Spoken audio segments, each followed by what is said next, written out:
Hello everyone, welcome to Yukta Naveen vlogs. ಏನಪ್ಪ ಇದು ಅಂತ ನೋಡ್ತಿದ್ದೀರಾ? ಯಮ್ಮಿಯಾದ ಟೇಸ್ಟಿಯಾದ ಪನ್ನೀರ್ ಕುರ್ಕುರೆ ಹೇಗೆ ಮಾಡೋದು ಅಂತ ನೋಡೋಣ ಬನ್ನಿ. ಹಾಗಿದ್ರೆ ಮೊದಲಿಗೆ ಪನ್ನೀರ್ನ ಈ ಥರ ಸ್ಲೈಸ್ ಮಾಡಿ ಇಟ್ಕೊಳ್ಳೋಣ. ಈಗ ಒಂದು ಬೌಲ್ಗೆ ಅರಿಶಿನ ಪುಡಿ, ಹಾಗೆ 1 ಟೀ ಸ್ಪೂನ್ ಆಗುವಷ್ಟು ಕಾಶ್ಮೀರಿ ಚಿಲ್ಲಿ ಪೌಡರ್, ಹಾಗೆ ಸ್ವಲ್ಪ ಉಪ್ಪು, ಹಾಗೆ ಸ್ವಲ್ಪ ಪೆಪ್ಪರ್ ಪೌಡರ್ 1/2 ಟೀ ಸ್ಪೂನ್ ಹಾಕ್ಕೊಂಡಿದ್ದೀನಿ.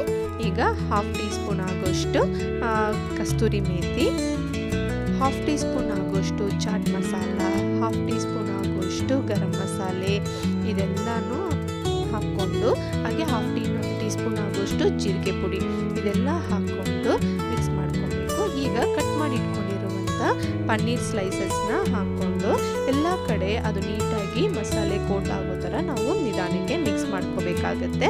ಪನ್ನೀರ್ ಬೇಗ ಅದು ಬ್ರೇಕ್ ಆಗುತ್ತೆ, ಹಾಗಾಗಿ ಪೀಸ್ ಆಗಿಬಿಡುತ್ತೆ. ಸೊ ನಿಧಾನಕ್ಕೆ ಅದನ್ನು ಮಿಕ್ಸ್ ಮಾಡ್ಕೊಳ್ಳಿ. ಈಗ ಇದೊಂದು 15 ಮಿನಿಟ್ಸ್ ಮ್ಯಾರಿನೇಟ್ ಮಾಡೋದಕ್ಕೆ ಇಟ್ಬಿಡೋಣ. ಇದು ಮ್ಯಾರಿನೇಟ್ ಆಗೋ ಟೈಮಲ್ಲಿ ನಾವು ಒಂದು ಬಟ್ಲಲ್ಲಿ 2 ಟೇಬಲ್ ಸ್ಪೂನ್ ಆಗುವಷ್ಟು ಕಡಲೆ ಹಿಟ್ಟನ್ನ ತೊಗೊಂಡಿದ್ದೀನಿ. ಈಗ ಅದಕ್ಕೆ ಸ್ವಲ್ಪ ಉಪ್ಪು, ಹಾಗೆ ಒಂದು ಅರ್ಧ ಟೀ ಸ್ಪೂನ್ ಆಗುವಷ್ಟು ಖಾರದ ಪುಡಿ, ಸ್ವಲ್ಪ ಅಜ್ವೈನ್, ಅದೇ ಓಂಕಾಳು ಅಂತಾರಲ್ಲ, ಓಂಕಾಳನ್ನ ನೀಟಾಗಿ ಕೈಯಲ್ಲಿ ಸ್ಮ್ಯಾಶ್ ಮಾಡ್ತಾ ಹಾಕ್ಕೋಬೇಕು. ಆವಾಗ ಅದು ಘಮ ಬಿಟ್ಕೊಳ್ಳುತ್ತೆ. ಹಾಗಾಗಿ ಇವಾಗ ನೀಟಾಗಿ ಸ್ವಲ್ಪನೇ ನೀರು ಹಾಕ್ಕೊಂಡು, ಯಾವುದೇ ಥರ ಗಂಟೆ ಇದ್ದಂಗೆ ನಾವು ಬಜ್ಜಿಗೆ ಮಿಕ್ಸ್ ಮಾಡ್ಕೊಳ್ತೀವಲ್ಲ ಕನ್ಸಿಸ್ಟೆನ್ಸಿ, ಇದನ್ನ ಆ ಥರ ಮಿಕ್ಸ್ ಮಾಡ್ಕೋಬೇಕಾಗುತ್ತೆ. ಈಗ ನೋಡಿ, ಇದೊಂದು 15 ಮಿನಿಟ್ಸ್ ಮ್ಯಾರಿನೇಟ್ ಆಗಿದೆ. ನೀವಿನ್ನೂ ನಮ್ಮ ಚಾನಲ್ಗೆ ಸಬ್ಸ್ಕ್ರೈಬ್ ಮಾಡಿಲ್ಲ ಅಂದರೆ ಸಬ್ಸ್ಕ್ರೈಬ್ ಮಾಡ್ಕೊಳ್ಳಿ, ಹಾಗೆ ಪಕ್ಕದಲ್ಲೇ ಕಾಣುವಂಥ ಬೆಲ್ ಐಕಾನ್ನ ಕ್ಲಿಕ್ ಮಾಡಿ.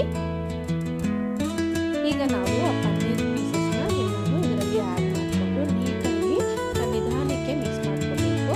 ಹಾಗೆ ಅದನ್ನು ಒಂದು 10 ಮಿನಿಟ್ಸ್ ಮ್ಯಾರಿನೇಟ್ ಮಾಡಿ ಇಟ್ಕೊಳ್ಳೋಣ. ಈಗ ನಾನಲ್ಲಿ ಕಾನ್ಫ್ಲೆಕ್ಸ್ ತೊಗೊಂಡಿದ್ದೀನಿ, ಅದನ್ನು ನೀಟಾಗಿ ಕೈಯಲ್ಲಿ ಸ್ಮ್ಯಾಶ್ ಮಾಡ್ಕೊಂಡಿದ್ದೀನಿ. ನೀವು ಬೇಕು ಅಂದರೆ ಮಿಕ್ಸಿಲಿ ಒಂದು ಪಲ್ಸ್ ಮಾಡೋದು ಇಟ್ಕೊಂಡು ತೊಗೋಬೋದು. ಈಗ ನಾವು ಅದು ಮ್ಯಾರಿನೇಟ್ ಮಾಡಿರುವಂಥ ಪನ್ನೀರ್ ಪೀಸಸ್ನ ಇದರಲ್ಲಿ ಡಿಪ್ ಮಾಡ್ತಾ ಎಲ್ಲ ಕಡೆ ಕೋಟ್ ಆಗೋ ಹಾಗೆ ನಾವು ಇದನ್ನು ನೋಡಿ ಹೇಗೆ ಪೀಸ್ ಹತ್ತಿದೆ, ಹಾಗಾಗಿ ಸ್ವಲ್ಪ ನಿಧಾನಕ್ಕೆ ಮಾಡ್ಕೋಬೇಕು. ಇದು ಪನ್ನೀರು ಸೊ ಎಲ್ಲ ಕಡೆ ಅದು ಕೋಟ್ ಆಗೋ ಥರ ನಾವು ಮಿಕ್ಸ್ ಮಾಡಿಕೊಂಡು, ಹಾಗೆ ನಾವು ಎಣ್ಣೆಯಲ್ಲಿ ಫ್ರೈ ಮಾಡ್ಕೊಳ್ಳೋಣ. ನೋಡ್ತಾ ಇರ್ಬೋದು, ಎಲ್ಲನೂ ನೀಟಾಗಿ ಈ ಥರ ಎಲ್ಲ ಕಡೆ ಕೋಟ್ ಆಗೋ ಥರ ಮಿಕ್ಸ್ ಮಾಡ್ಕೋಬೇಕು. ನಮ್ಮದು ತುಂಬ ಪನ್ನೀರ್ ಪೀಸ್ ಆಗೋಯ್ತು. ಈಗ ಕಾದಿರುವ ಎಣ್ಣೆಯಲ್ಲಿ ನಾವು ಇದನ್ನು ಫ್ರೈ ಮಾಡ್ಕೊಳ್ಳೋಣ. ಮೀಡಿಯಂ ಫ್ಲೇಮಲ್ಲಿ ಇಟ್ಕೊಂಡ್ರೆ ಫ್ರೈ ಮಾಡ್ಕೋಬೇಕು. ಆಗ ನಿಮಗೆ ಒಳಗಡೆ ಕ್ರಿಸ್ಪಿಯಾಗಿ, ಒಳಗಡೆ ಸಾಫ್ಟಾಗಿ, ಜ್ಯೂಸಿಯಾಗಿ ತುಂಬಾ ಟೇಸ್ಟಿಯಾಗಿರುತ್ತೆ. ಖಂಡಿತ ಟ್ರೈ ಮಾಡಿ ನೋಡಿ, ಮಿಸ್ ಮಾಡಲೇಬೇಡಿ. ಹಾಗೆ ಹೇಗಿತ್ತು ಅಂತ ನಮಗೆ ಕಮೆಂಟ್ ಸೆಕ್ಷನಲ್ಲಿ ತಿಳಿಸಿ. Thanks for watching.